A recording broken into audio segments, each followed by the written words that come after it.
दोस्तों नमस्कार। मैं रविंद्र वाजपेयी जनमत के संस्करण में आपका स्वागत करता हूं। आपने समाचार माध्यमों के जरिए ये तो जाना ही होगा कि कांग्रेस का 3 दिवसीय नवसंकल्प और चिंतन शिविर राजस्थान की झील नगरी उदयपुर में चल रहा है।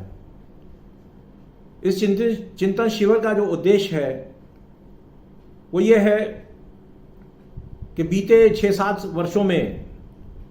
कांग्रेस पार्टी का जिस तरह पराभव हुआ और केंद्र की सत्ता के साथ साथ विभिन्न राज्यों में भी हाशिए पर चली गई और आज उसकी स्थिति इतनी दयनीय है कि देश की सबसे बड़ी और पुरानी पार्टी होने का उसका जो रुतबा था वो आज इस हद तक घट गया कि देश की संसद में वो मान्यता प्राप्त विपक्षी दल भी नहीं रही। उदयपुर में पार्टी के तकरीबन 400 नेताओं का जमावड़ा है और वहां विभिन्न पहलुओं पर विचार करते हुए पार्टी अपने भावी स्वरूप को मजबूत करने के लिए चिंतन कर रही है। किसी भी राजनीतिक दल के लिए ये जरूरी होता है और विशेष रूप से वह पार्टी जिसने आज़ादी के 75 वर्ष बाद तक एक लंबे कालखंड तक देश की सत्ता चलाई हो, विभिन्न राज्यों में उसकी सरकारें रही हों और उसने देश की राजनीति को सिरे से प्रभावित किया। आज ये भी कहा जाता है कि देश की जो अन्य राजनीतिक पार्टियां हैं, अधिकतर राजनीतिक पार्टियां, और वे कांग्रेसी संस्कृति से ही प्रभावित और प्रेरित हैं। निश्चित रूप से कांग्रेस के बिना इस देश की राजनीति की कल्पना नहीं की जा सकती। ऐसे में उसका यह चिंतन शिविर पूरे देश के उन लोगों के लिए एक कौतूहल का विषय भी है और विश्लेषण का भी, जिन्हें इस बात की चिंता है कि देश में राष्ट्रीय स्तर पर विपक्ष की कमजोर होने से हमारे देश का जो संसदीय प्रजातंत्र है उसका संतुलन गड़बड़ा सकता है। किंतु ये एक अनोखा संयोग है कि जब उदयपुर में कांग्रेस अपनी मजबूती के लिए प्रयास कर रही है तब आज ही पंजाब में उसके पूर्व प्रदेश अध्यक्ष और वरिष्ठ सांसद विधायक रहे श्री सुनील जाखड़ ने पार्टी न केवल छोड़ दी अपितु एक वीडियो के माध्यम से उन्होंने कांग्रेस के नेतृत्व, विशेष रूप से जिन्हें पंजाब का प्रभारी बनाया गया और जिन्होंने पंजाब में राजनीतिक निर्णय विगत समय में लिए, उनके ऊपर तीखे आरोप लगाते हुए कांग्रेस की कार्यकारी अध्यक्ष सोनिया गांधी से यह अनुरोध किया है कि पार्टी से ऐसे तत्वों को निकाल बाहर करें। जाखड़ जी की वीडियो करीब आधे घंटे की है। उनके बारे में भले ही देश के लोग ज़्यादा न जानते हों, किंतु उनके दिवंगत पिता श्री बलराम जाखड़ के नाम से हर कोई परिचित होगा, जो हमारी लोकसभा के अध्यक्ष भी रहे और देश के कृषि मंत्री भी रहे और बहुत ही प्रगतिशील और उन्नत किसान के रूप में पूरा देश उनको जानता है। वो भारत कृषक समाज के भी राष्ट्रीय अध्यक्ष अनेक वर्षों तक रहे। श्री सुनील जाखड़ भी काफ़ी शिक्षित व्यक्ति हैं और जैसा कि उन्होंने अपने वीडियो में दर्द बयां किया कि इस पार्टी से उनका 50 साल का संबंध था जो आज टूट रहा है। उन्होंने वीडियो में अनेक बातें कही, मैं उनको यहाँ दोहराना नहीं चाहूँगा, किंतु इसके साथ ही एक बात और उल्लेखनीय है कि गुजरात, जहाँ इस वर्ष के अंत में विधानसभा के चुनाव होने वाले हैं, वहाँ भी जो कांग्रेस के प्रदेश कार्यकारी अध्यक्ष राहुल गांधी की पसंद के बनाए गए हार्दिक पटेल, जिनका नाम बीते कुछ वर्षों पूर्व गुजरात के पटेल आरक्षण आंदोलन के सिलसिले में सुर्खियों में आया था, एक ऊर्जावान युवा नेता के रूप में हार्दिक उभरे। भले ही उनको चुनाव में उतनी सफलता नहीं मिली, किंतु बाद में उन्होंने कांग्रेस में प्रवेश किया और गांधी परिवार की कृपा से वो वहाँ प्रदेश कांग्रेस के कार्यकारी अध्यक्ष बना दिए गए। लेकिन कुछ दिनों से वे भी गांधी परिवार से और विशेष रूप से राहुल गांधी से नाराज हैं। जैसी कि खबर है, उन्हें उदयपुर की चिंतन शिविर में आमंत्रित किया गया था,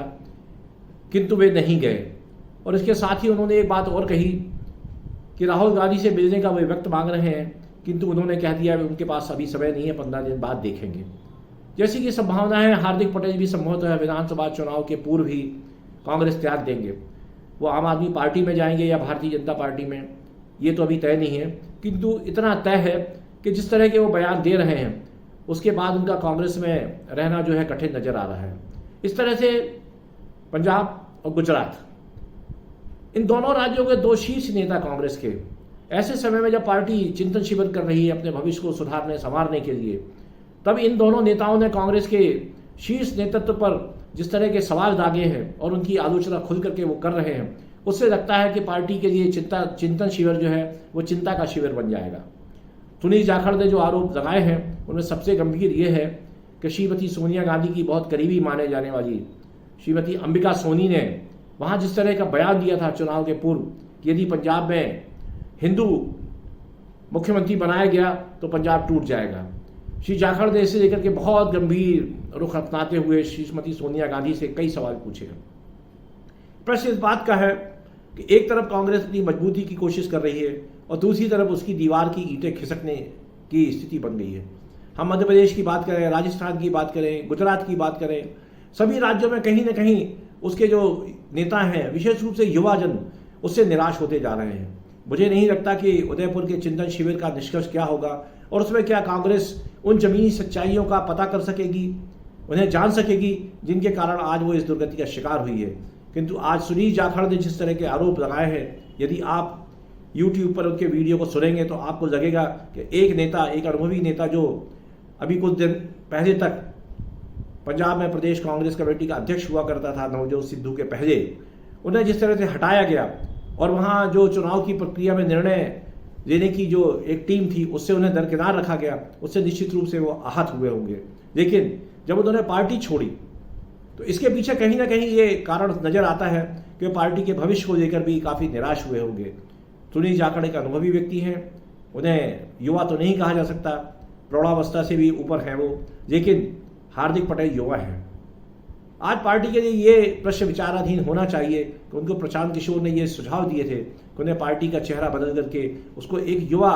एहसास देना चाहिए। तो क्या उदयपुर के चिंतन शिविर में कांग्रेस सुनील जाखड़ द्वारा उठाए गए मुद्दों पर भी विचार करेगी, या जैसा कि उन्होंने कहा कि वहाँ जो लोग एकत्र हुए हैं वो गांधी परिवार के निकटवर्ती हैं और उन्होंने चीयर लीडर का नाम दिया है। आप जानते हैं कि चीयर लीडर टर्म जो है वो किस सिलसिले में उपयोग की जाती है। यदि एक कांग्रेस का प्रदेश अध्यक्ष रहा हुआ व्यक्ति, वहाँ नेता प्रतिपक्ष रहा हुआ व्यक्ति और बरसों से जिसने संसद और विधानसभा में अपनी उपस्थिति दर्ज कराई हो, यदि वो कांग्रेस के उदयपुर में एकत्र नेताओं को चीयर लीडर कह करके संबोधित कर रहा है, तो फिर कांग्रेस की अंतर्दशा के बारे में हमको जानने में कोई कठिनाई नहीं होगी। उदयपुर में हो रही यह बैठक, चिंतन शिविर कल समाप्त हो जाएगा। पूरे देश को इस बात का इंतजार रहेगा क्या कांग्रेस ने अपने पराभव के लिए, अपनी बुरी दशा के लिए जो परिस्थितियां जिम्मेदार हैं, जो व्यक्ति जिम्मेदार हैं या जो निर्णय जिम्मेदार हैं, उनकी सतही समीक्षा की या वो उसके गहराई में जाकर के सत्य को जानने का प्रयास भी किया गया। गांधी परिवार के लिए भी ये बहुत चुनौती भरा समय है। मुझे लगता है कि कल के बाद देश की राजनीति में कुछ न कुछ नए निष्कर्ष और संकेत सामने आएंगे। आज के इस संस्करण में इतना ही। कल किसी नए विषय पर आपसे चर्चा करूंगा। तब तक के लिए नमस्कार, शुभ रात्रि, धन्यवाद दोस्तों।